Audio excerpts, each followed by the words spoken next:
Africa Science Dialogue, closing the gap between science and society. Thank you very much for joining us on this podcast. My name is Ezekiel Nganga, Africa Science Dialogue. Today we are going to discuss about science religion, and I'm joined by Professor Douglas Miano from the University of Nairobi. He's also the lead scientist working on a cassava project here in Kenya and regionally. Yeah, they're working to modify the cassava to resist two viral diseases, cassava brown streak and cassava mosaic disease. So he's going to tell us more about that. Welcome, Prof. Thank you, Ezekiel. So to start us off, science and religion, are they inherently in conflict, or can they coexist? Yeah, thank you, Ezekiel. And from my position is that religion and science, they actually coexist together. You don't separate man from what he or she believes in. Whether it is traditional cultures, whether it is you don't believe in anything, because I don't still believe that is true, you must have some faith in something. That is the nature of man. And science is first of all, I would look at it as a career. Then I would look at it as a point of understanding things. The way we are saying that there are teachers who are going to teach the children how to understand things, whether they are in a modern education or whether they are traditional. So you cannot separate man from beliefs, whichever form of belief. So even if you are a Christian, if you are a Muslim, if you are a Hindu, if you are like you say you are an atheist, whatever you do, that means you are saying that you believe or in something, even if you say you don't believe in God. There is the religion by itself. You can extend it to say that you are a product of what you believe in. So you cannot separate science and a man. But we've had a lot of skepticism when people talk about science and advancement in science and the notion about scientists trying to play God. What is then all this about? I think to me is man marvels what he does not understand. Okay. And to me, when I'm a scientist in biological sciences, I may not understand a lot of physics. I may not understand many other sciences. I may not understand astrology. So to me now, I look at the one who understands those things as one who is doing things beyond what I understand. True. And therefore, to me, that person looks like a semi-god in the areas where they believe in. So it doesn't mean that because I don't know something, somebody has become a god. Not really. It's just your area of specialization. For example, you are in media. Yes. I don't know how these things are being transmitted to wherever they are going. And therefore, to me, you are a real and a good expert in this thing. And it's a science by itself. So I don't understand which part of science then can be said to be God, because everything actually is science by itself. Wonderful, wonderful. And then you yourself, other than just being very deep rooted in religion and being a Christian and so on, you are a lead scientist in one of the first of its kind, projects to be undertaken, not just in Kenya, but globally. You are the lead scientist for the virus-resistant cassava for Africa, a genetically modified cassava. Then, how did this in any way first, before we get into the science of what you've been doing, did your your roots in Christianity somehow influence you, in a way as you undertook the project?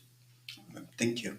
As you have rightly said, I lead the Kenyan team in the Virus Resistant Cassava for Africa project. And what we are doing together with others from outside Kenya, we've come together to try and see how we can solve one of the problems that affects cassava, and that's a disease, and seeing how we can come up with, use the modern science in solving that problem. How I came to be in here is that my interest from the time I was young was in agriculture. And I wanted to help in understand, first of all, how the plants grow. I was fascinated by when you can see a seed, you plant a seed, you wait for some time, it shoots, it comes to a tree, then it starts flowering and it starts producing. I was fascinated by that since I was young. So I wanted to go to agriculture. I didn't know. I thought agriculture is just about planting and looking at the plants, and you do what you do so that they can produce. Yeah. So I wanted to understand, make it to do better, to yield more. You Murphy, when you look at a plant, you look at a fruit tree when it's having fruit, they are ripening. We are interested in it, and then after that, it goes off. If it's a crop that goes for 1 year, it is normal. Yeah. So that was my interest. I didn't understand how far that can take me into science. So, and it never came to me that there could be any reason for there to be conflict, because it was just understanding things. Yes. That's just as like anybody else is understanding. So even my going deep into science and doing things that I do today, I never saw it as a point of having any conflict in religion, because it was just gaining knowledge. I went to school to understand. And every time I'm advancing in understanding, it does not in any way say that I'm replacing God with knowledge. Okay. So, and since I was brought up in the church, and I knew that there is a superior being who created the what is, and who looks and makes things to happen. So, and my understanding does not change anything. Whether I did not do that science, whether I stayed at home, whether I just did not do anything, it does not change God. It does not change nature. It does not change things. It's only me who does not change. So I don't see any conflict in my what I do and in my belief in God, because God has a place in every society. God has the supreme being has a place. Whether you want it or not, you don't change anything. So to me, my advancement does not only helps me to understand more, but does not change the supreme being who is there. Yeah. Wonderful. And as you earlier put it, some don't understand a certain area. You tend to have some beliefs around it, but also naturally, as we have more scientific discoveries and people are realizing more, they're able to explain more phenomena that initially were very difficult to explain, and people would say this is God and so on. Then does it mean as more scientific discoveries come along, the window for God then shrinks? That's an interesting concept that I would say. But you see, it also depends on your limitation of understanding of God. As a Christian, and I realize that the only way that I can understand my God is reading the Bible. There, I know my God more the more I read the Bible, because that's the word that He has given me. If I don't read it, then my knowledge will remain limited to what I've heard, and the little that I have read. There is also the part of where as we worship, God reveals Himself to us. And in that part, it also helps you to understand God more. So my limited understanding of God can only be, we were to go like that, saying that the more you understand things, the more you limit God. It's like you are saying is that you are taking a part of His space because you have known. It really doesn't change that. It doesn't do that. The more I understand you, the more I know you, does not change who you are. It's only my perception that changes. It's only my thinking and my seeing of things that changes. But you can also decide or depending on your focus. Because if there are things that you've not been able to do.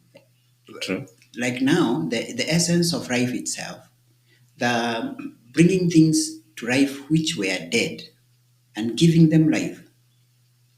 Apart from, for example, I know I'm a virologist, Yes. and I know sometimes we can come and say that something has been archived, a virus has archived for many years, and it has been inactive, and you bring it to life.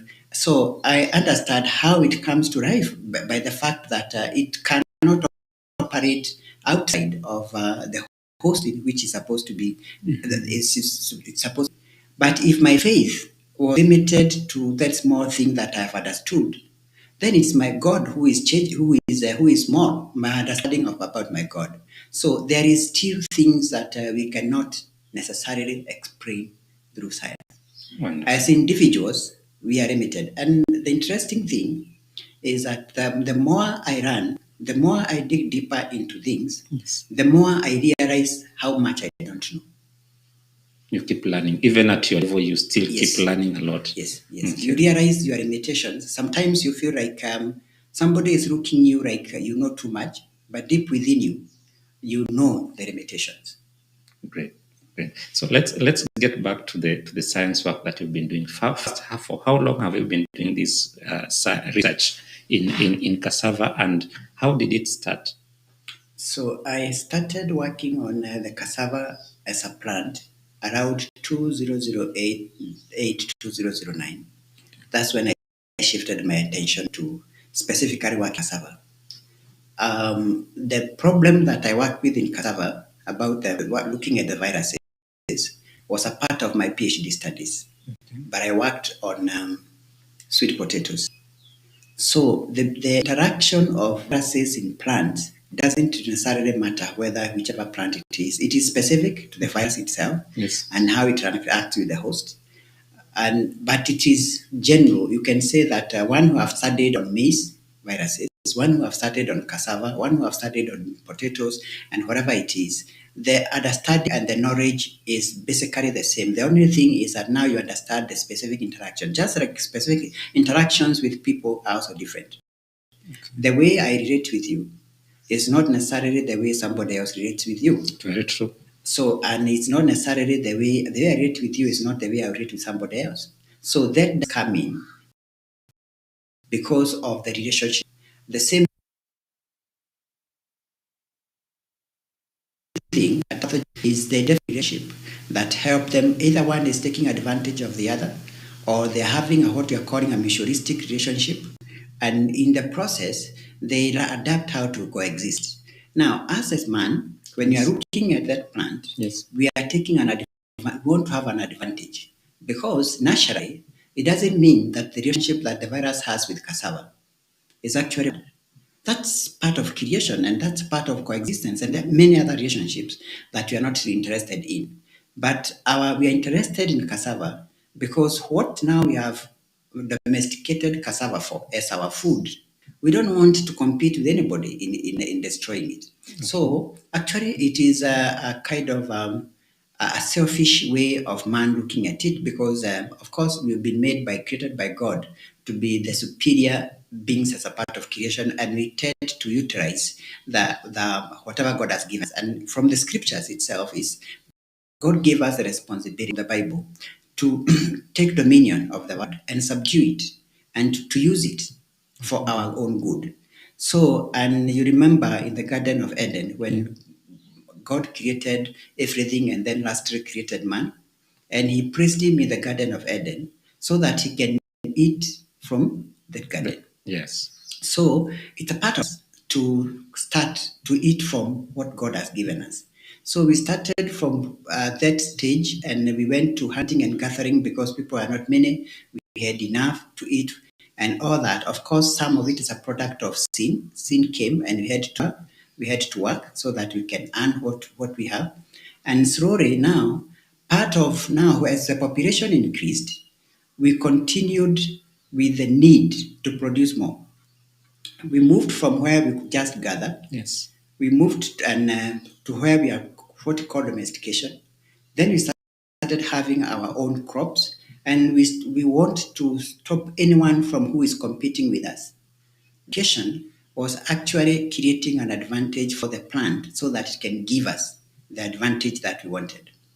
It's The not, food that is. Yes, the food that one. So that we are saying that because I want the produce from this maize, from this cassava, from this potato, from whichever crop that you're dealing with, yes, you exclude anybody else from anything else from eating that, so that you can have enough for yourself. And that is why we are so careful that whatever we do, we don't want to destroy everything because it has a place in science. So you have to balance. The nature balances itself. Yes. And even when we do, we must learn to coexist. We don't want to make anything to be extinct because it has a place in nature. Yes. So, and combining all those is creating a balance to understand that there is a supreme being. And even as you utilize the time that you have in this world, you utilize it to the optimum possible, knowing that you are actually a steward. Whatever you've been given, including the knowledge, you are a steward, and you are accountable of what you do with it. I understand the project is a product. The project you mentioned, the one that you did on cassava, is addressing the two viral diseases, cassava brown strip disease and cassava mosaic disease.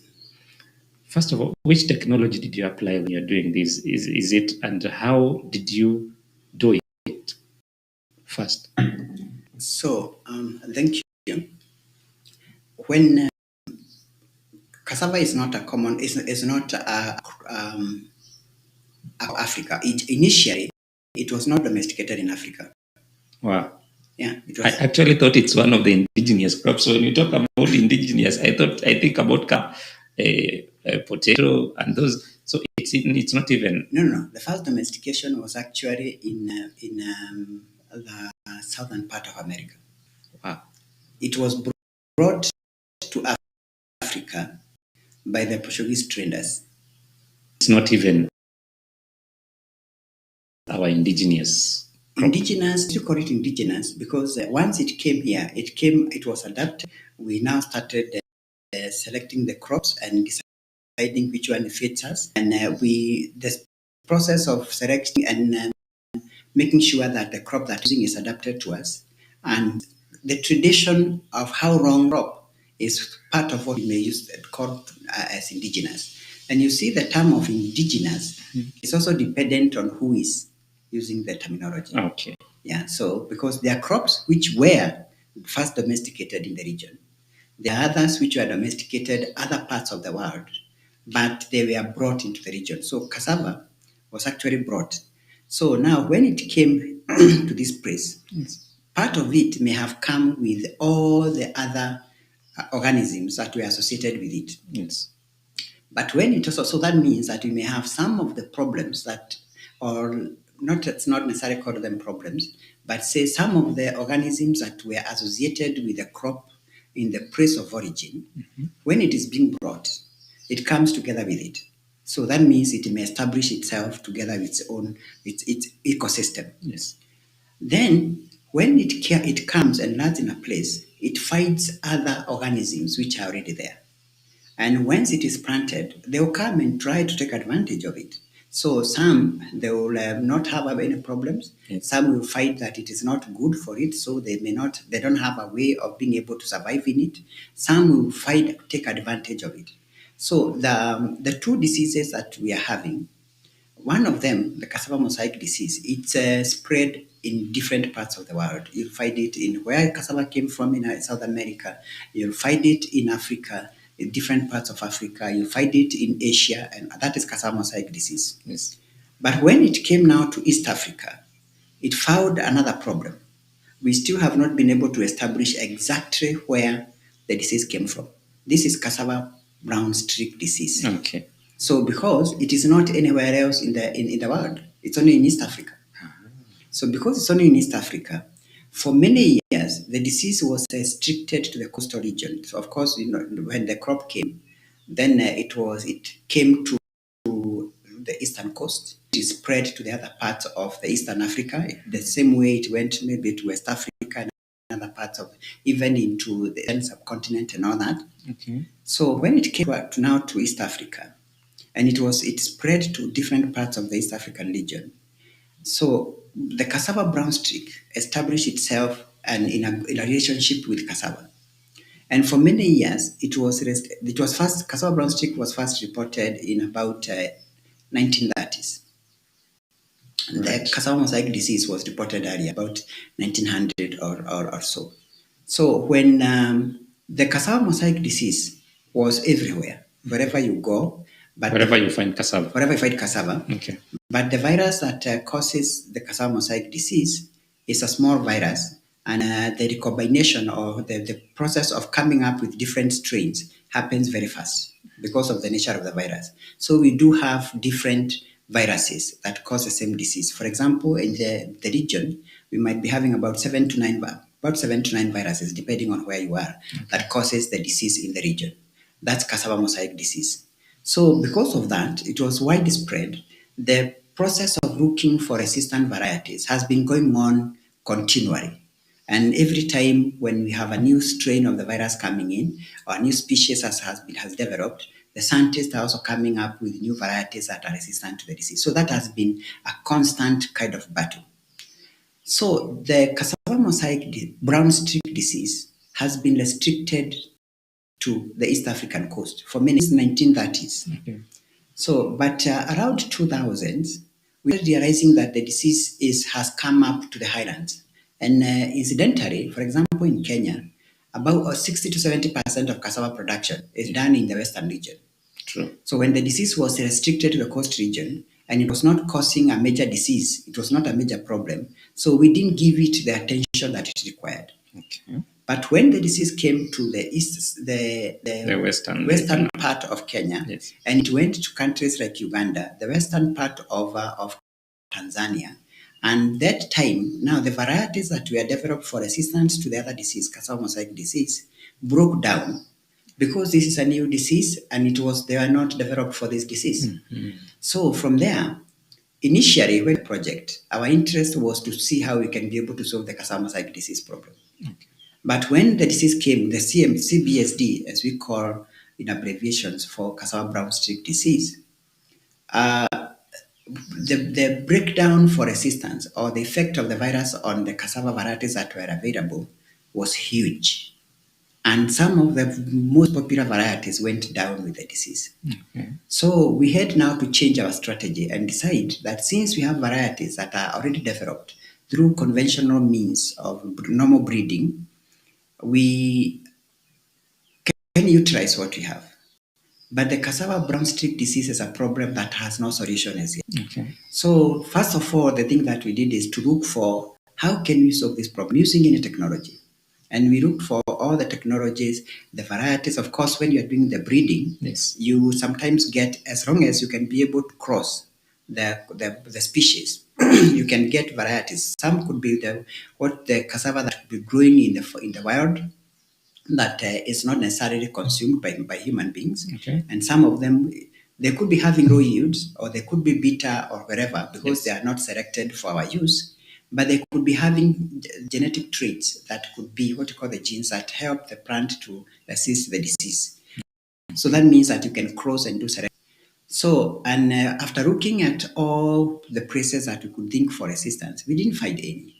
So, but the good thing was that we had the modern science, what you call biotechnology, yes, and one of it, what you call genetic engineering, could help us to try and see, just the way we do the immunization. You get a virus and you inject into an animal, it produces antibodies, and those antibodies can be used to help in terms of creating immunity to other organisms. Oh, the same way we immunize children. Exactly. Okay. But now, the challenge of plants is that you can't go injecting every plant. Imagine you have planted millions of thousands of cassava in a field and you want to go injecting them. It's impossible. It's impossible. The injection, the circulation system of a plant is totally different from the one of a human being. So we are not necessarily saying that there is supply of blood that is circulating, moving around the plant. The physiology of the plant is different from the physiology of an animal. Yes.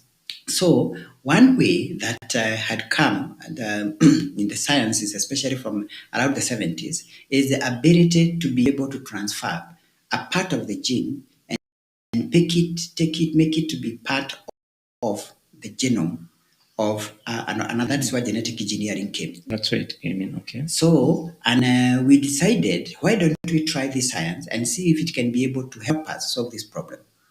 And we tried different means, we tried different methods, and we eventually came up what we call the gene silence mechanism, where it's a normal mechanism that happens to the plant. When the plant is infected with a virus, one of the things that it does is to silence that gene, that organism that has come.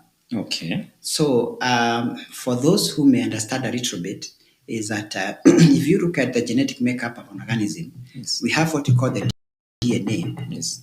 DNA contains the genetic information, the one that is translated can see. So there is genetic information, and there is what you call the genome that has the information, and that gives what you call the genotype. That is the genetic information. When it is translated to what you can see, we call it the phenotype, or what you can be able to see. So that information that from the DNA is the one that defines how an organism looks like. So if you can only add, if that plant is infected with a virus, Yes. the information from the organism is from DNA goes from DNA to RNA to proteins. So in that process, if there is a step, RNA, which is single-stranded, because it's only picking the information from the DNA that is double-stranded, and that information, the specific information that is needed to make the protein for phenotype, for be able to see. For what is expressed outside. For what is expressed outside. So in the process, if you have RNA that is double-stranded, because RNA is supposed to be single-stranded, it's only getting the information that is needed. Yes. You don't have it to be in duplicates, or you only need it. The information is one, so it is brought in like a single page. So if you make them to be double, nature does not want that, because does not want double-stranded RNA, because that's not how the information is supposed to be translated. It's a deviation from the norm. Yes. Now, when the plant realizes that, and in other organism, it starts cutting double-stranded RNA. So if you create double-stranded RNA structure, the organism cuts it into pieces, and those pieces are used as signals to the rest of the plant and to the rest of the organism, to tell them that there is an organism that there is a sequence that is not needed in them. And that's what creates those signals. Then that mechanism, those signals, we call them dicers, and it's still science that we may not go to for now. That signal is transferred now to the rest of the organism, and says that if you find this sequence, this combination, you know it is not needed, and it's cut into pieces. And what we are saying is, because RNA has been stopped from moving to the next level of producing what you can see, which is a part of the protein that is now transformed into what you can be able to see through other mechanisms. Yes. If you stop that process of going to the protein, that means that you have silenced it. And that's why we are calling it post-transcriptional gene silencing. So the information from the gene has been taken from the DNA. Yes. Through transcription. Yes. It comes to an RNA, and that RNA is one that is supposed to be translated to what you can see as a protein. So we are calling it post-transcriptional because transcription has already occurred. And yet going towards, now we have the RNA. Yes. RNA, now we create a double-stranded RNA that makes it now to be cut into pieces, and it creates a signal. It's a normal process that occurs in every organism. If it's affected if it's double-stranded RNA is created, the silencing. The plant to have the double, when you're doing this process, then you give it an already existing one. So when the disease comes, then it becomes double. Or how does it? Exactly. Okay. That's now what I was coming to. Science. So the process of creating that, yes. You remember that the virus and the plant in this case, they are still all are trying to coexist. Yes. So it reaches a balance. The virus is not killing the plant, but it is still surviving within the plant. So in some cases, the plant may become resistant because it has been able to keep silencing that virus that comes. The virus, by the way, most of the viruses are RNA. Yeah. And majority of the viruses are single-stranded RNA. Especially in this case, when you're looking at the ones that affect cassava. The one that we dealt now with the science. Yes. So since that one, now if we create a double-stranded RNA using the virus itself, we say that you have the complementary strand of a similar strand that has the complementary of the nucleotides that are in the RNA. That now, when you create that complementarity, that cuts that into pieces. So now what we did is to enhance that process by creating that double-stranded structure. And that signals the plant that if a virus comes with that similar sequences, then it attaches itself, it looks for that, it attaches itself and starts the process of silencing. And let me just ask about how are these viruses, especially CBSD and cassava mosaic, how are they expressed for those ones who actually have interacted with cassava? How are these diseases, express themselves in the plant? So the expression starts from within, what you cannot see. Okay. When a virus by nature cannot be able to enter into the plant by itself, it must be assisted to get into the plant. Okay. And that can be assisted by injuring the plant, and or you can be assisted by an insect. And basically what you want is, what you're saying is that that virus must enter what you call into the cell, the cytoplasm of the cell. Even if you place the virus on top of the leaf, Yes. it doesn't have a mechanism of getting inside. You must injure the plant. That injury can be either be mechanical or it can also be assisted. The assistance for these viruses, the two of them, Yes. is done by an insect known as a whitefly. So that whitefly, when it lands there, it comes and it can be able to pick the virus as it is going to the cytoplasm, into the plant cell, so trying to get the food for itself. Feed. It is sucking.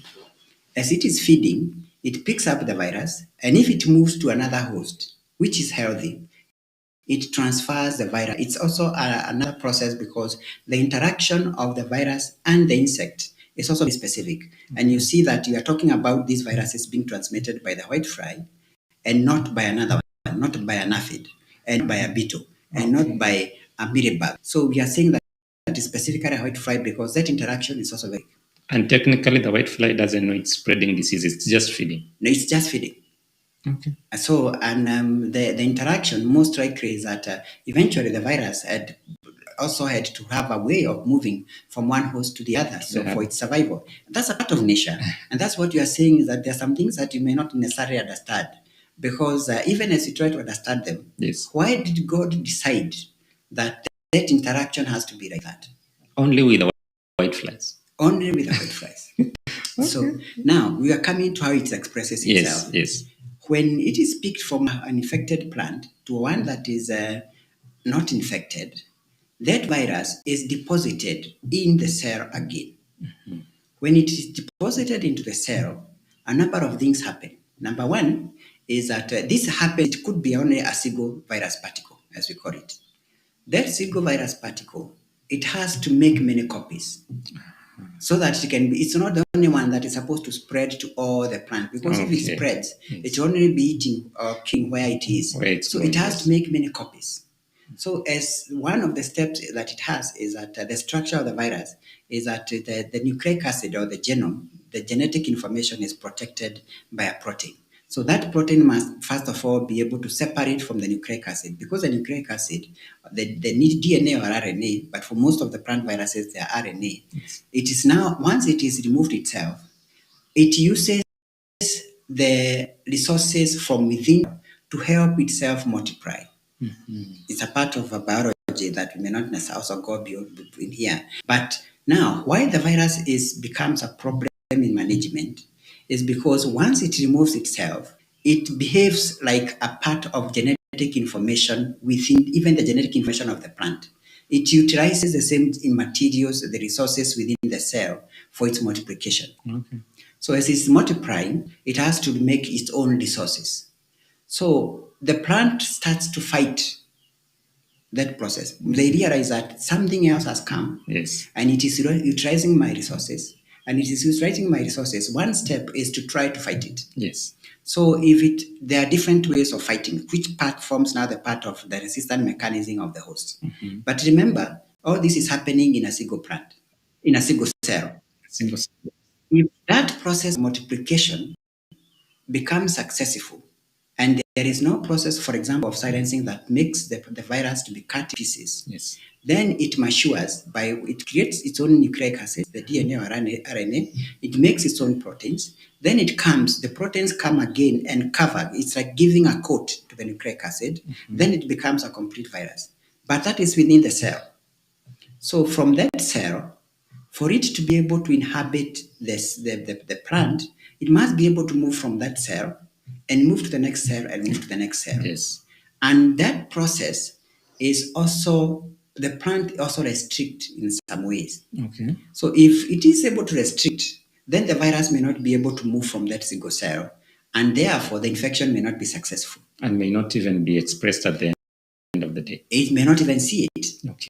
Sometimes a few cells might be infected, or the cells which are surrounding the cell that was infected may actually be triggered to now the cells that are not infected. Mm-hmm. So that cell that was infected dies, and sometimes you may see some plants which are infected by a virus, and that cell, the cells which are surrounding where it was infected, it may actually dry up and fall. And you see some holes, and it's what you call part of what you call a hypersensitive reaction to infection that has occurred. The virus has been restricted. But when the virus is able to successfully move from that cell, it has multiplied, made many copies. Then that moves to the next cell. And next to the next cell. That's also a process, and the plant is also restricting. There are many things that happen there, because in the process of that movement is also has a scientific, it's a form of interaction that we, for those who do the science for viruses and interactions, we explain what happens. Okay. If that is successful, then it is able to move to other parts of the plant, what you call the vascular bundles or the xylem and the phloem, for those who can remember the biology. Then it moves to the rest of the parts of the plant. Yes. When that has happened, now when it has utilized it is utilizing the resources of the cell, a number of things are happening. So number one, the food materials that was supposed to be made for the plant now starts. Eventually, what you need is the energy. You remember those ATPs and all those when you are talking about the energy that is being produced? Yes. The other organelles which are in the cell are supposed to be using that energy. And you find that there are nucleus, there is the mitochondrion, the chloroplasts, and all those. When the cell is being invaded, those organelles within the cell starts being affected. For example, if the chloroplasts are affected, then they start losing the color because the plant has now been affected. Okay. Some of the organelles might be enlarging, becoming large in size. Some of them might be destroyed by the presence of the virus. Some viruses might not be multiplying in the cytoplasm. Some could be multiplying in the nucleus. Eventually, they may destroy the nucleus. All those organelles within the cell are affected. And for instance, when we have the chlorophyll being affected, then we see the leaves. The leaves are the ones that we're going to see turning yellow. Turning yellow. Okay. So the turning yellow now of the plant leaf or the area that you can see, yes, is because of successful expression of the viruses and the fight. That means the fight within the cell. The viruses are actually the ones which are overcoming the processes of the cell. And it's not old age. That's what we used to imagine when we were. That yellowing, you see it even in the very young shoots which are coming out. So it's not necessarily because of age. Okay. So it may facilitate the aging because eventually, as it is yellowing and there is no development that is occurring, yes, so eventually it also ages faster and falls off because it cannot be able to be used again. But what I wanted to say is that now that successful expression of the viruses within the cell can be manifested in many ways. Manifestation is what we see. So remember, we are saying that organelles could be either enlarging as a reaction. They could also be shrinking, but they could also not be multiplying at the same rate. Those are that they could be what you call the hypoplasia. That means that the organelles are not developing at the speed at which they are supposed to be growing. There could be hyper reactions. That means that there could be enlargement of the organelles or even the cell itself. So you start seeing that there is a plant when there is a lot of things that are making plant not to grow fast. That's when we see that the plant has become a dwarf. So sometimes the cells may die because of these reactions. We call it necrosis. The necrosis means that the organelle has died. The organ has died. Then it could be what you are calling the chlorosis. That is the loss of chlorophyll, which now is expressed of the yellowing of the plant. So that successful development. So sometimes those symptoms could be seen where the virus came in, that we call them the Rocco symptoms, or we can see it now being spread all over the plant because the virus has been able to move to all parts of the plant, and that we call it now the systemic infection. So the expression of those symptoms could also depend on how the plant interacts with the virus. So you can see some of them, they are developing specific patterns and which are characteristic of those viruses. And by the way, we name viruses depending on what we see is the effect of the manifestation of the interaction of the virus with the plant. When you talk about mosaic, Yes. for me as a Cassava scientist, mosaic disease, yes. because the cassava, the virus is causing mosaic symptoms. Mosaic kind of patterns. Yes. Okay. You see, when those you have African print, For those ones who did art, similar to what even this, the background here is some form of mosaic. Yes. You can tell clearly where the green color is and where you can see the border between the green and the white. You Yes. can see the border between the blue and the white. It's kind of that's what you're calling a mosaic. There are others which may not be very specific. For example, when you talk about the mottle, the mottling, there are symptoms which you may not necessarily be able to. You can see the plant is sick. You can see the symptoms, there is yellowing, but and by some mixture of yellow and green, but you cannot necessarily tell clearly where the difference is. There are those which could be expressed within the veins. So there could be vein clearing, there could be vein budding, there is dwarfing. So the naming of the viruses is dependent on the plant in which the virus was first of all reported from, yes, and the type of symptoms, the way they are expressing themselves. That's why but you can be able to see. Yes, you hear cassava mosaic virus, cassava brown streak virus, maize streak virus. You talk about tobacco mosaic virus. All of them, you are now seeing the way they can be able to express themselves. It's by the time you are seeing what you're calling the symptoms, that means that there was a big struggle between the plant and the virus. And there's some at the cell level. At the cell level. Okay. And at the organ level and the whole system level. But it first of all starts at the cell level. And that means the plant defense failed at that level. Yes. And then there is that multiplication. So, for instance, when you are looking at the brown streak, cassava brown streak disease, what are the expressions that somebody will be looking at to see, okay, this plant actually is sick with CBSD? So the symptoms that are developed by when you have the virus infects the cassava are in different ways. You may see some symptoms on the leaves. And especially the expression here is mainly seen on the older leaves. Okay. You may see, and that's where you see some streaks of or the veins starting to turn yellow. But they are very fine, so it's not very clear. For one who is not trained, you may not actually tell that the plant is sick. Okay. But the name streak came from the symptoms that are developed within the stem. So if you look at the stem, you may see some browning streaks. So those is where you are calling cassava brown streak. You see the browning in the stem, the streaks which are looking just like lines which within the stem which have turned brown. Okay. But the most conspicuous expression is in the roots. So, and then there is necrosis in the death of the organelles within the root cortex. The rotting, actually, necrosis. Yes, they show like they express themselves like it's a rot. Yes, it's like a rot. Okay. And but you can see the cells are already dead and they have become hard. They have mummified. They have the part of the plant becomes hard. It cannot be eaten. It turns brown. Most of the cassava that you have are whitish or creamish. And we've been trying to have the ones that have high beta carotene, so that means they may change color from white towards yellow. Mm-hmm. And so that means that that is increase of beta carotene, and that may change to brown. So that browning is the best expression of a cassava that is infected with the cassava brown streak virus or cassava brown streak disease. Great. And you've very well explained from the cell level, from the gene, you're going to the building blocks of living things, And I think maybe that's where this notion about playing God and recreating, organisms comes from. Do they have any morally, first of all, is that even right? It's God who gives us knowledge. And okay. We started by saying that God told us, be fruitful and multiply. Mm-hmm. Subdue the word. Subdue. So take advantage of whatever is there. So we've been given a part of the creation. We became we were given the breath of God.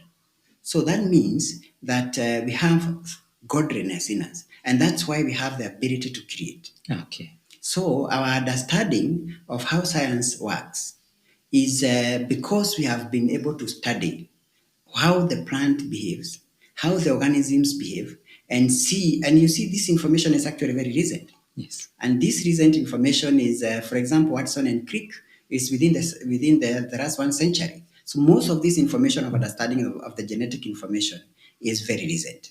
Initially, we started by exploiting what you can see. The science was based on of what can be observed from naked eye. Mm-hmm. As science increased, we are able to go deeper and study and understand more. Okay. So it doesn't necessarily mean that science has been evolving with time. So, and if that it does not mean now we are acting God because we have understood more. There are still many things that you don't understand. That the generations that will be coming, they'll be understanding and will be wondering, why were you not seeing these things? Okay. So those times when Noah was building an ark, and that humongous thing supposing to float in the water and all that, yes. Some people were wondering what is wrong with you. So science advances. But now we have cruise ships. Exactly. Yeah. So, and people actually, yeah. Yeah. And even now we have stopped just moving from what we can see on the surface and moving up. We have the planes. Somebody decided that looking at the birds flying in the air and wondering, why can't I be able to fly? Just utilizing that ability to recreate that was given to us. Exactly. Okay. So that ability to recreate is inherent in man. Okay. And continues advancing in science. And by the way, for those who study the Bible, they understand that even this was prophesied by those people who are looking in the days to come as a form of God telling us that there will be an explosion of knowledge. Mm-hmm. Towards, as we come to, we advance, and as we move maybe towards the end of the world we know it today, there will be an explosion of knowledge. And this is where we are. All of a sudden, something that started like 50 years ago, you realize that the exponential growth in understanding of this, of what is happening, yes, is moving at a very trend. You do something, and 2-3 years down the line, you thought it was a big discovery. It was a very basic. It is basic, and it helps to other people to now build on it. Yes, of the building blocks of life, what you call the nucleus, those forests as we call them, the ACTG, yes, is it was a very, very fundamental breakthrough in terms of understanding genetics. Great. So yes, and then after that, understanding how the processes work, moving us to the next level. So it doesn't mean that understanding how God did things those years, it did not change now. The same way things were operating 2,000 years ago, our understanding today and being able to manipulate does not mean that you have changed the one who created. Yes. It's only our understanding that has changed. That has changed. Yeah. Sure. And even if if we change the organism, the way we know it, and we say that now we have combined maize and beans and it's producing something else, yes, we cannot call it maize. True. So to me, there is nothing that we can call plain God, because it's a part of the process that when God created us, He told us to subdue the world. Subdue and give us the ability to recreate. Yes. Now let's look at it 14 years down the line after you started research working on cassava.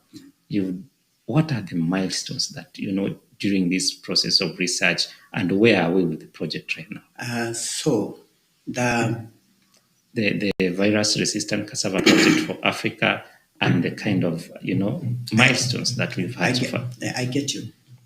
So this science is highly regulated, and it's actually the scientists themselves who agreed that we have a new way of doing things. Yes. We don't know how it's going to interact with the rest of the organisms in the environment, and they came up with immediately those early years when they started the process of being able to transfer genes from one organism to another in a way that does not happen naturally. They decided within scientists came up with a process of doing this science. You must be able to come with a regulatory mechanism, a way of governance of how science is done.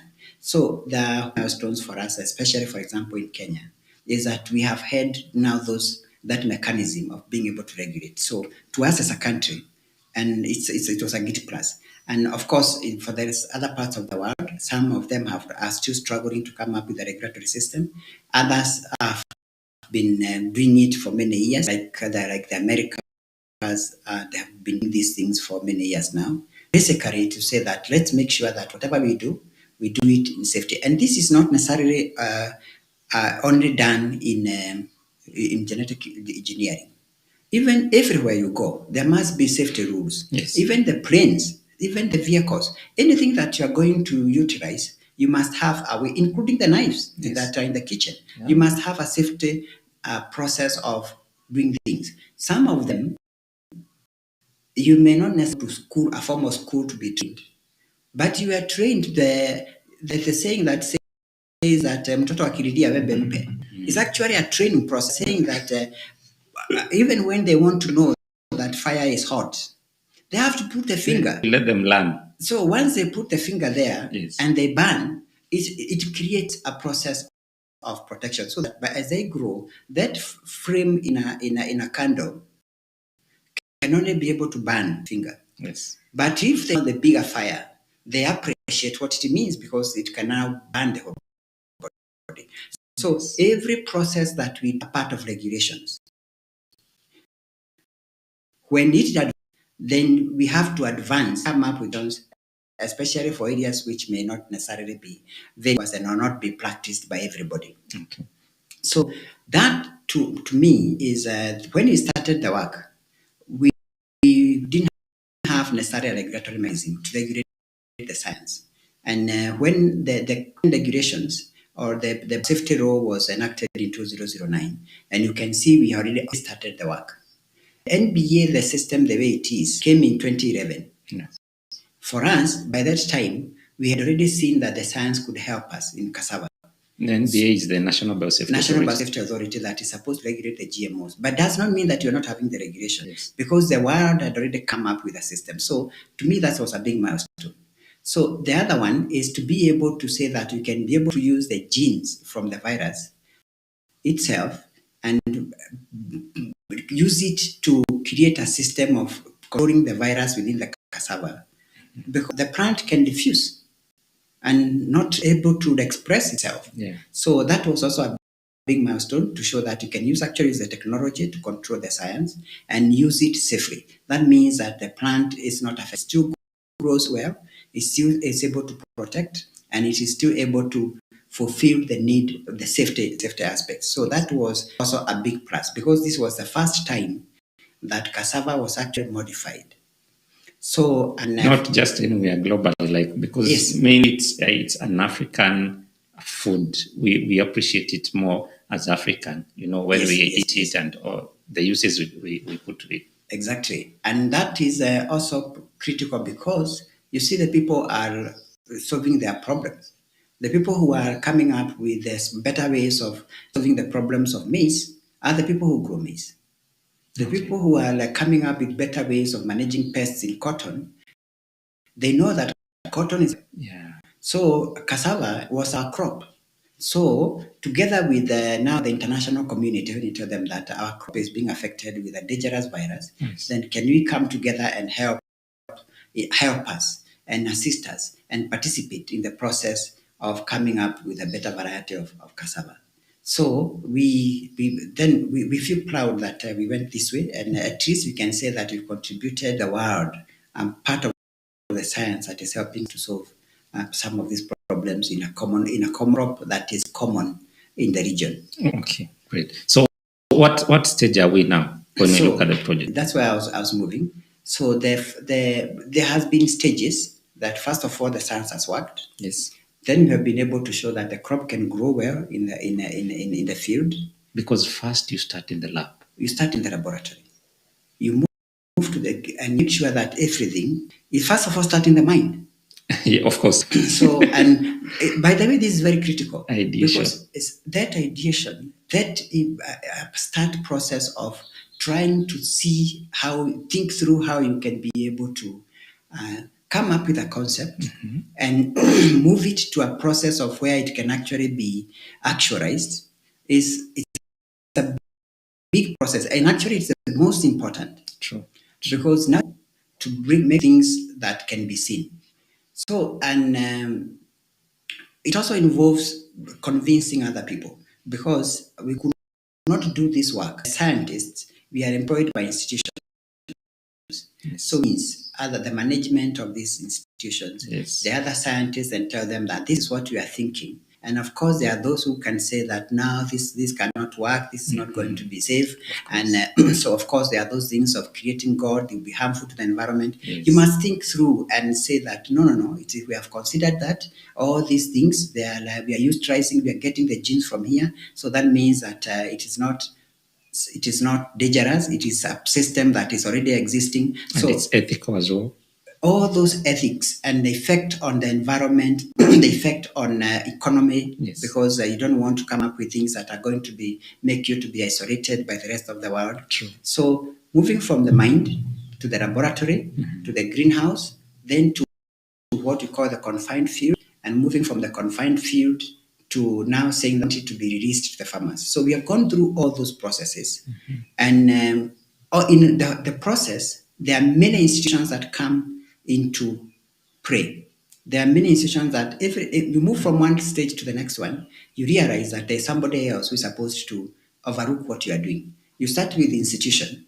The institution starts now, you start with your colleagues. You tell them and they say, okay, it is feasible. Yes. You go to your institution. Then you find that institution has created institutional biosafety committee, Yes. a group of scientists who are coming from all sectors, from economics, from socioeconomics, from scientists, and all those, and saying that we see no problem. So then you realize that the moment the IBC has agreed, then you go to National Biosafety Authority. You persuade them and convince them, and National Biosafety Authority, now that's where other regulators come in.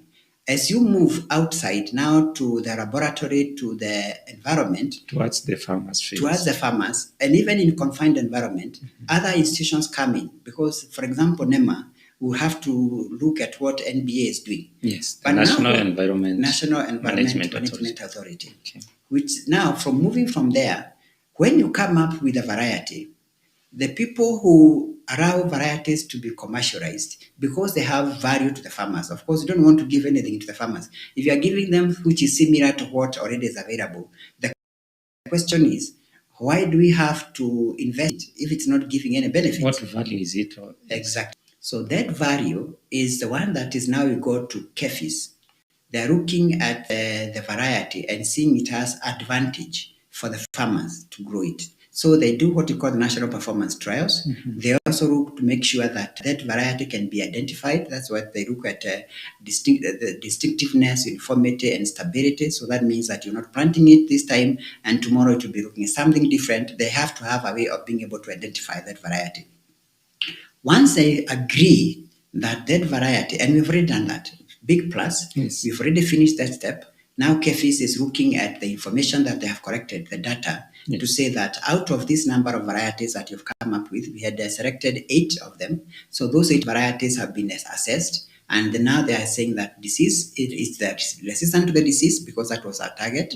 They are also good yielding. They have good yield. They are not affected by other pests, and they can be grown in different regions. So that is now where we are. So basically, the KEFIS, the Kenya Plant Health Inspectorate Service, says you have value.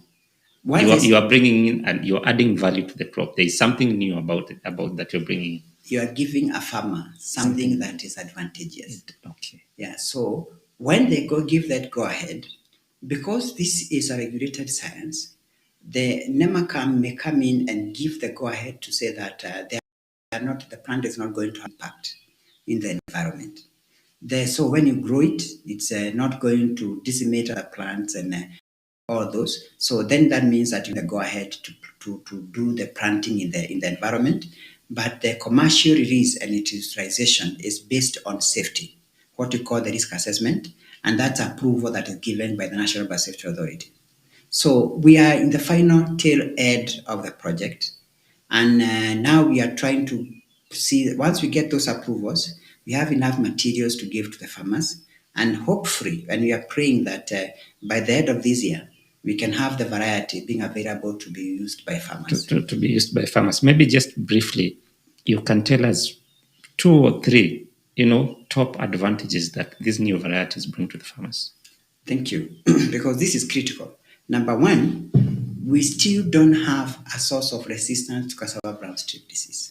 There are many sciences that are going on. We have there are reports that we have gotten natural resistance from some cassava varieties from Colombia and that region, the Southern America, that we say that's where cassava came from. Originally, that is where cassava came from. Yes. So there could be sources of resistance. Yes.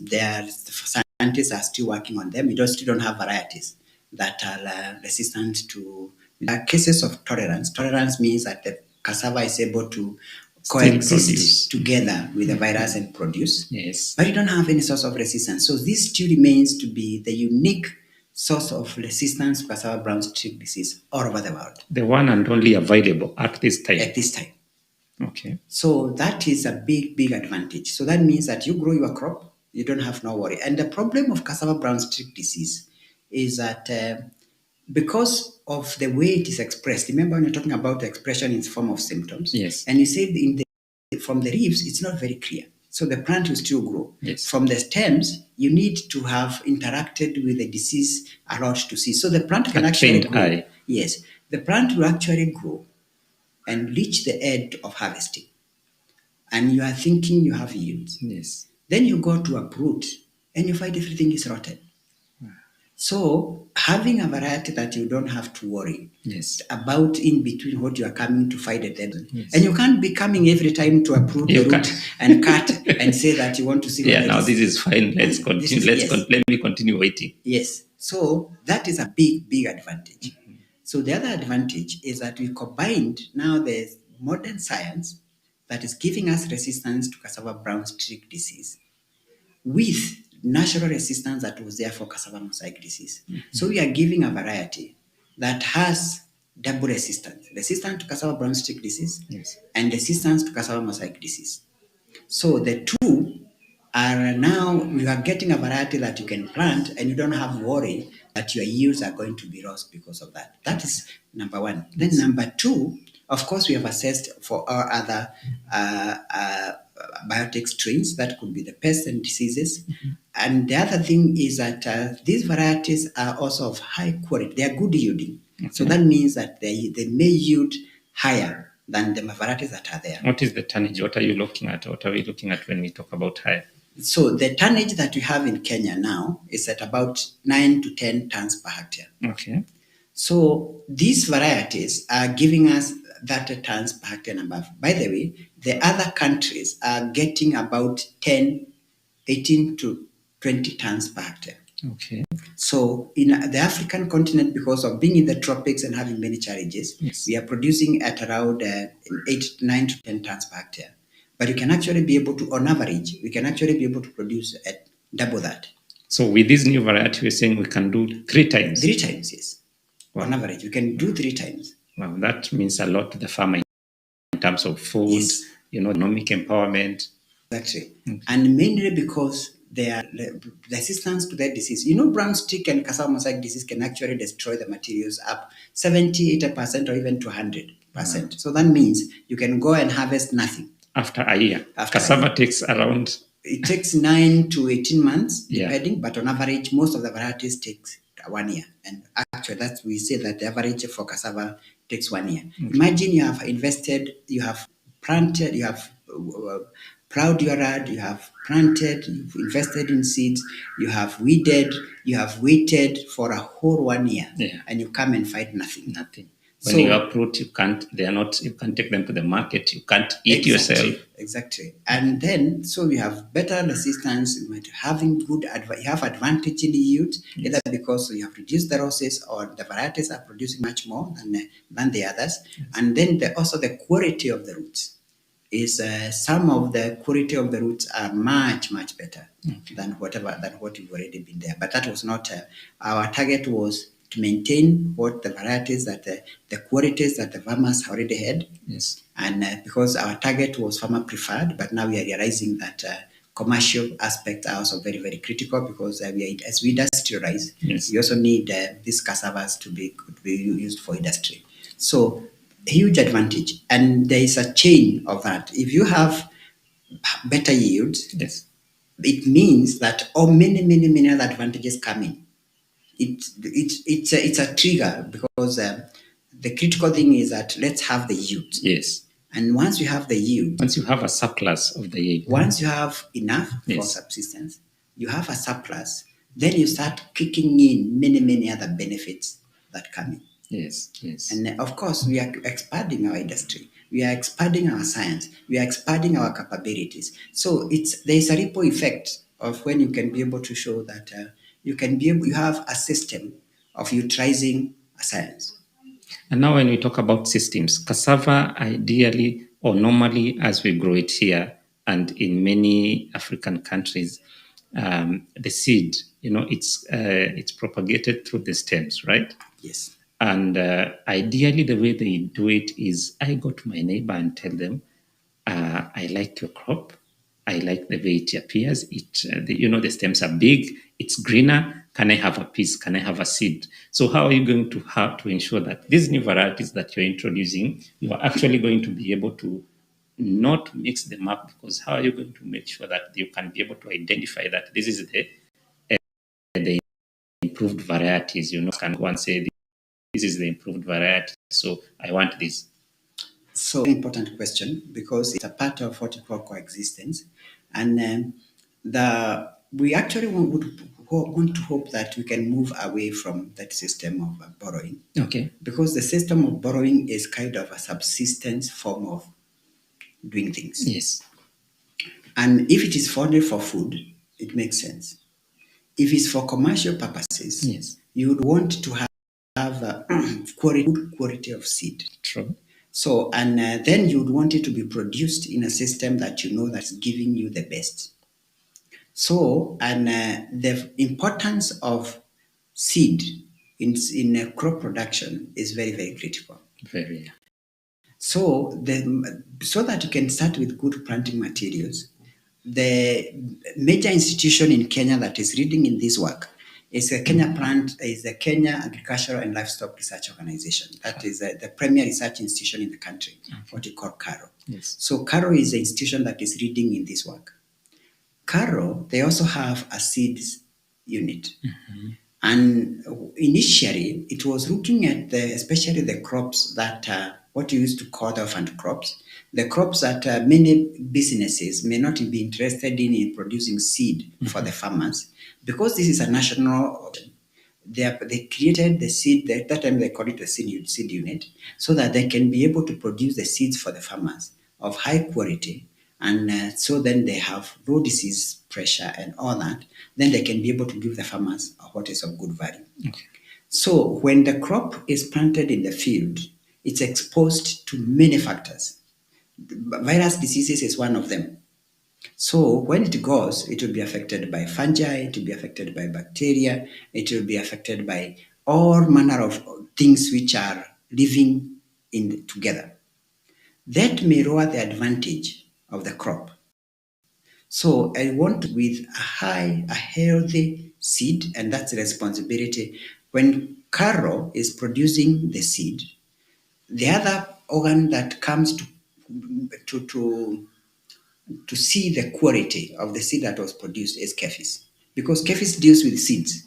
They're the ones who are coming to say that, yes, this seed can be used and we have certified that it is of high quality and we can be questioned about it. Mm-hmm. So the seed that is produced, we are creating a system, and most of what you have described now is what you call informal seed system. Yeah. It drives the process, and it have to be there. Yes. And we may not necessarily eliminate it completely. Okay. But if you want to do cassava production for commercial purposes, at large scale mainly. At large scale mainly. Mm-hmm. So we have to have good sources of seed. True.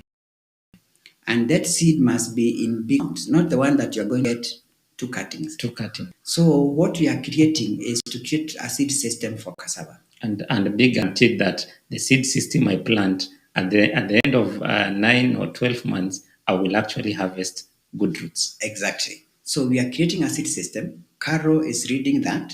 We have other donor, other partners who are coming in to help, especially the scaling up and creating a seed system, so that then when you are in a particular region and you wanted our seed, we can tell you, go and get, if you say you wanted 10,000 cuttings.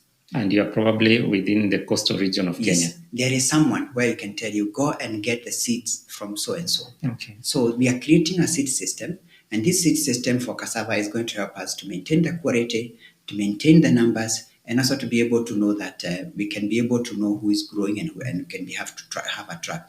So how do we know our varieties? We have a system, and that's why DUS, the durability, uniformity, and stability, is done so that then you can be able to define the variety. So it has unique characteristics, and you can be able to tell either using the modern sciences, yes, so that you can tell that there is the presence of the gene in there that is protecting. Mm-hmm. So you can be able to test for that.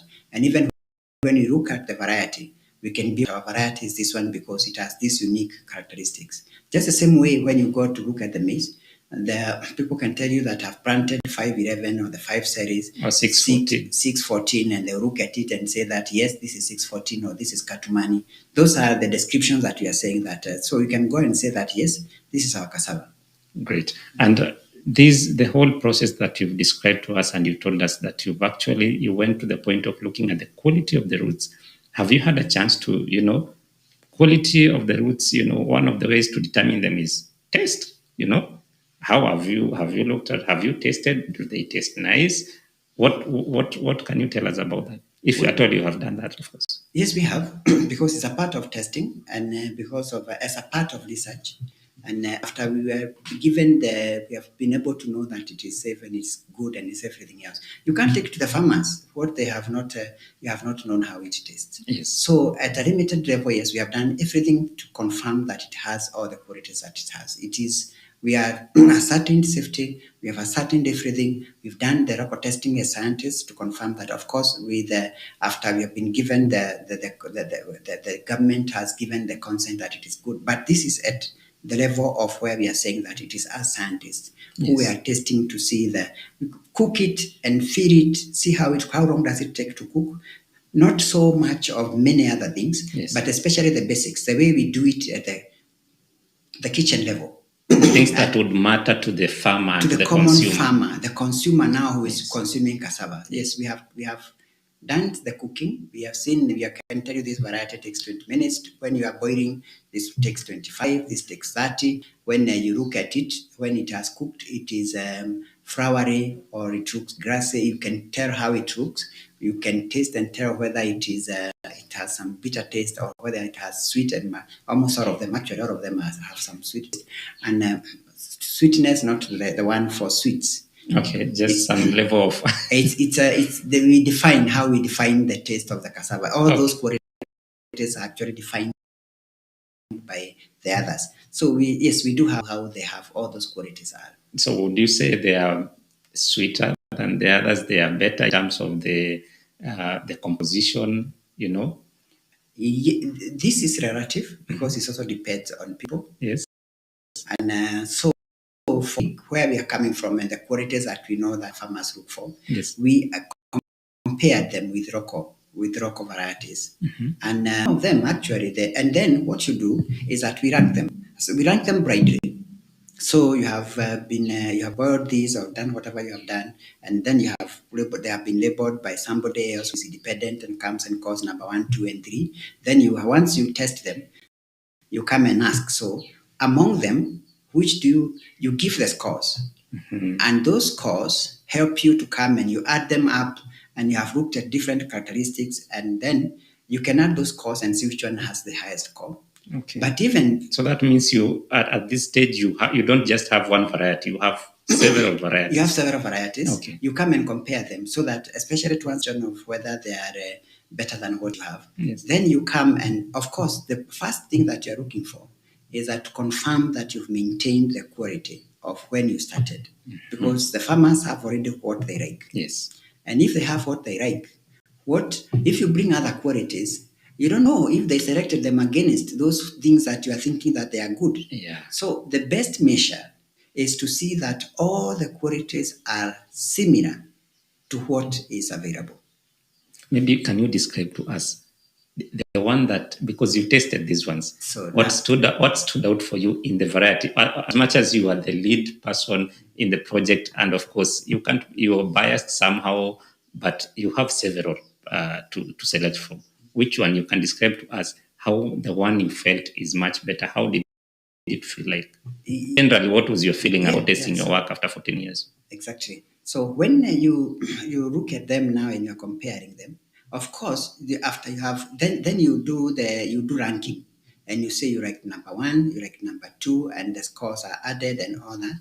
Surprisingly, that out of the 8, Yes. 4 of them scored slightly higher than the most popular variety. Wow. And this was huge to us. Actually, then you are feeling like, oh my God, this is what I've been working for all these years, Yes. and this is what I've been able to produce. You feel like, oh, thank God, because you are looking for it. Is those moments. You young people, you call it the wow time, The wow moment. The wow moment. So yeah, it was so fulfilling. Actually, I say now that at least for that, I feel I've contributed to the community in a big way. So, and when the scores came and you have been ranked them, and you see that in science, we measure, not necessarily saying that because you are 1 centimeter taller than me, Yes. to mean that you are taller. Yes. We say that you are significant difference. So Yes. they're all, which was critical to us, because, but you can see that if you are given the majority of us, there were the scientists, we actually felt that we actually go for this. For the improved variety. Yes, for the increased, actually 3 of them were ranking slightly better than the ones that the most popular of the varieties that. So technically you can confidently confirm that as it is right now, the ones you developed are better than the best we have. I would not necessarily put it that way. It is as good as any of the varieties that we have. Okay. Yeah, so the better part, saying that it is much better, and in terms of disease resistance, that one I can tell you, it's much better. Okay. And that is what you are looking for. In terms of the other qualities, it is as good as any of the best varieties that we have.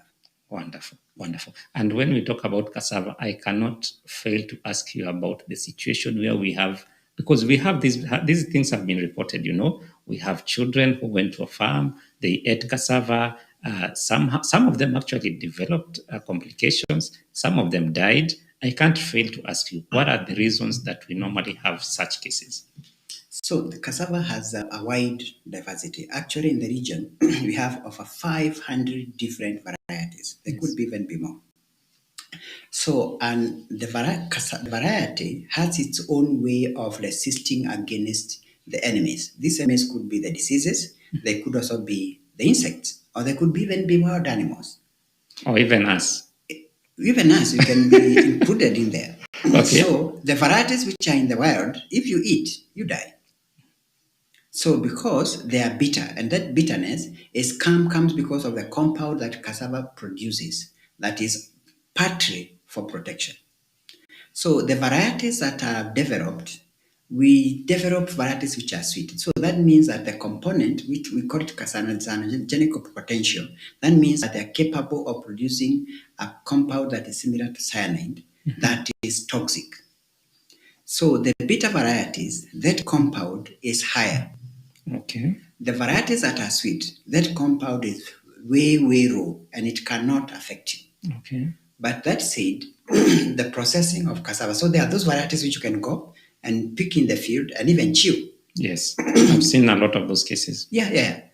Some parts of the country, for example, if you go to Eastern, you go to the markets and you see somebody just holding cassava and is chewing. Some people say it has its own advantages, the chewing of the raw cassava. Yes.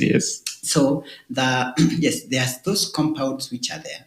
So, but the farmers know which ones and how to treat them. So if you grow the cassava that has those high levels of sanogenic potential, and you don't know, and you go and chew, or you go and process it in the wrong way, it may result to those, and that is because of diversity. And this does not necessarily, it's not only happen in cassava, it can happen in the crops, because when you're doing selections even in the wild, you eat varieties, you eat the ones that you can see even other animals are eating, because they have also known that this is not true. Yes, so the cyanogenic potential in cassava is the one that results to that. But we test, as we do develop the new varieties, we develop varieties which have low levels. Maybe before we talk about the cyanide levels in the new varieties, what about the cassava that are not ready for harvesting? Do they have the higher levels of this? Could this be one of the reasons? Because when children go, they may not actually be able to say this is ready for. Is that even a factor? It could be a factor in some, yes, because as the plant matures, there are also the critical stages of when as I say that science has its own way of being able to balance. So there are stages at which the plant is affected most by a particular insect. And that stage, even when it is affected, it produces the chemicals produced to protect itself. So the production of those compounds, cyanogenic potential, is also dependent on the environment. Okay. You might find one that is planted where it is too dry. Maybe that compound was also important in protecting the plants against drought. You may plant somewhere where there are a lot of insects. Yes. And that means that the insects have come to attack there are more insects that are coming to attack the plant. So that means that the plant might be producing more of those compounds. So what I was saying is that there are some stages in the plant development cycle when the plant is likely to be attacked by those pests more. And at that stage, so that means that it might be the potential of that compound might have increased a little bit. So, but now, when you're doing with developing new varieties, you also want to develop varieties that those spikes are not too high, to the extent that when if you come and harvest at 6 months, if it can be able to produce at 6 months, that the compound is high. So you are looking at, yes, there is that you can say that at some point you have picked the variety when it is not fully mature. But there are also stages which you cannot go to harvest. For example, at that critical stage when you are saying that the potential could be very high, they may not having good roots to harvest and go and sell. And then after around 9 months, then you realize that the plant is at that level. The capability to produce those compounds also goes down, because it's also coming to the stage of when it's supposed to be dying anyway. Okay. So because you see, when you say that a crop takes 12 months, after the 12 months, even if you leave it, either the plant will die, natural death, okay, or either the roots will start rotting, they'll start hydrolyzing, they'll start changing the composition, that it may not be of good or value to consume it again. Okay. So that means that you also have a window of when you can harvest. But the varieties that you are developing, even if there are those spikes which could be maybe having different changes, they will not reach the stage of where you can say that they're going to be deleterious to people. Or they can harm them. They can harm them. Okay. But that said, we still do have varieties which may have high levels. And especially the ones that are taking longer time. There are those which are taking 18 months to grow. Mm-hmm. And they have also their use. For example, if you go to Western Kenya, the people who are producing those varieties, they actually know how to process. You see them, those varieties will not be boiled. They'll harvest them, they'll go and ferment them, okay, or leave them to dry out in the sun. Mm-hmm. After that, then that compound is highly volatile. Once you expose it, when the plant is not growing and you expose it to the field, then and you are treating it in the right way, or even boiling, then you vaporize that compound. And that means that the product that is safe. So that means that variety, if you ate it when it was raw, it may have that bitterness, yes, and that compound. But when you process it, for example, exposing it to the sun as you dry, or as you boil, or as you ferment, then that compound, the effect is not there. So farmers know the varieties they are growing, and especially those which are taking long time, and they know how to treat them. But the varieties that we produce now, there are levels which we say that we measure at time of harvesting, we say that if it goes above these levels, then we don't think that it's good for release, especially if it's going for consumption. Great. As we come close to the end of this recording, I would like to ask, there's those people, when we want to get these products now to the farmers, there are many other factors. And one of the factors is how this technology is perceived. The kind of misinformation surrounding genetically modified organisms and crops. Have you encountered misinformation in your area of work? Oh yes, a lot of it. How has it impacted your work? How would you say it has impacted you? Our constitution gives people opportunity to air their views. That's public participation. And we have to inform them. There are those people who are saying the badness of the science. Some information is concerns which are good, and that's why there's risk assessment to make sure that some of those risks either perceived or real, and we have a scientific way of being able to, any risk must be assessed in a scientific way, in a way that you can say that you have assessed the risk and you have seen either the risk can be mitigated or the risk is not, it does not result to harm. So when you then you have listened to the people and you have listened to other scientists, and they have said that these come up with systems of being able to assess some of those issues that could be assessed with risk. So the misinformation could be in different ways. There is that those which are involving risk, and risk could be as food to humans, as feed to animals, or could be to the environment, especially as the genes could be able to go outside and they can affect the other plants and become super weeds, or they all those factors come in. So there's the issue of safety that may come in there. There are others which may not necessarily be involved with the risk, and we call them socioeconomic considerations. Okay. And that may involve things to do, for example, with trade. So and issues to do with coexistence, issues to do with the seed sovereignty. So there are those people who are saying that when this technology comes, then the farmers will not be able to have the seeds, and it is being done, it is be owned by other companies that will be wanting to have benefits out of it. So for us, when we started working on cassava, because we are government institutions, and by nature of government institutions, we are doing it as a public good. So we are not necessarily saying that we are doing it as business. We don't aim to go there and recoup back the resources that we have used in science. Yes. Because this is resources came from the government, resources that came from donors, the resources that came from the people who wanted us to solve the problem. So we are not doing it as for business purposes. But once a crop has been produced, then you can go and use it for other. You can grow and sell the cassava the normal way that everybody else is selling it. Mm-hmm. So, but those misconceptions, those misinformation, and it has been a lot. You will see people saying that the genetic engineering is not a good technology, and then we have used it for 30 years in different parts of the country, of the world, and in different fields, of course. and in different fields. So, and all those misconceptions, those misinformations, saying that the genetically engineered crops, the seeds will not germinate, and so they are saying that you are being because you get the seed, you plant, then it's going to not germinate again. And especially for this cassava, it's once you can actually continue planting it over and over and over again. And we have done some plants we have planted for like 6-7 years, and in the field continuously and coming and planting, and we see that it's still growing. The only thing is that when it's affected by all other factors, then you may need to have another cycle, a newer cycle plant that is not of having accumulated the bacteria and the fungi and all that, just like we do any other seed. When the farmer is going to get a cutting that is not sick.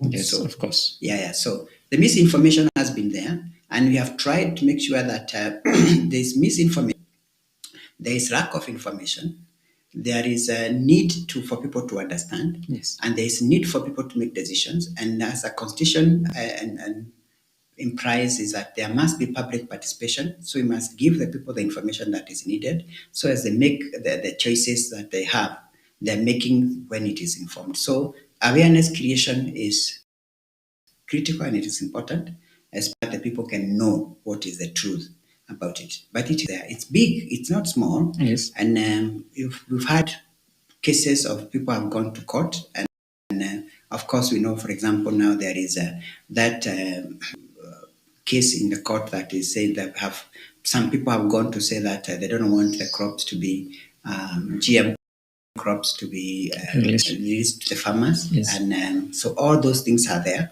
But the thing is that we keep informing the people what is the right information and what is true, what is not true, and so that then they can be able to make their judgment. The good thing is that the government is persuaded and they are aware. The people who are in the government systems, they have listened to us, they have seen what you have been able to do, Yes. and they're given the go-ahead. But at the end of the day, it's the communities. It's not the government that's going to produce. It's the farmers who need it. And Yes. we must be able to fulfill all the requirements as needed.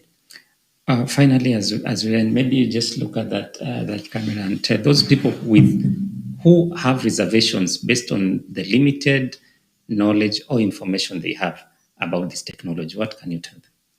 What I would say is that this is one of the highly tested, evaluated, and assessed technologies. Any variety that goes to the farmers, any product that goes to the market for use has been ascertained at the highest level possible.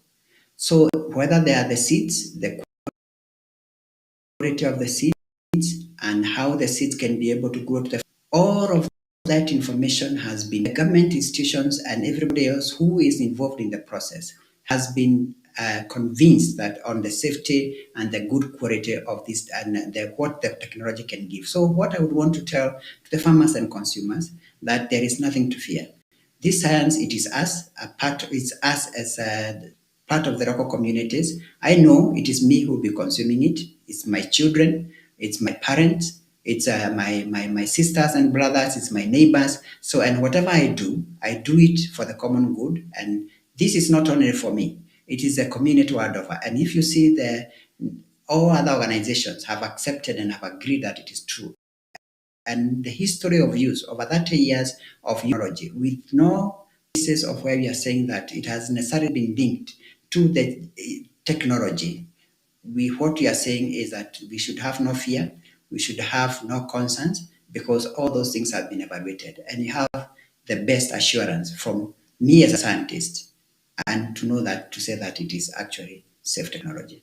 Wonderful, wonderful. What a way to end it when you give that level of assurance that you are developing it.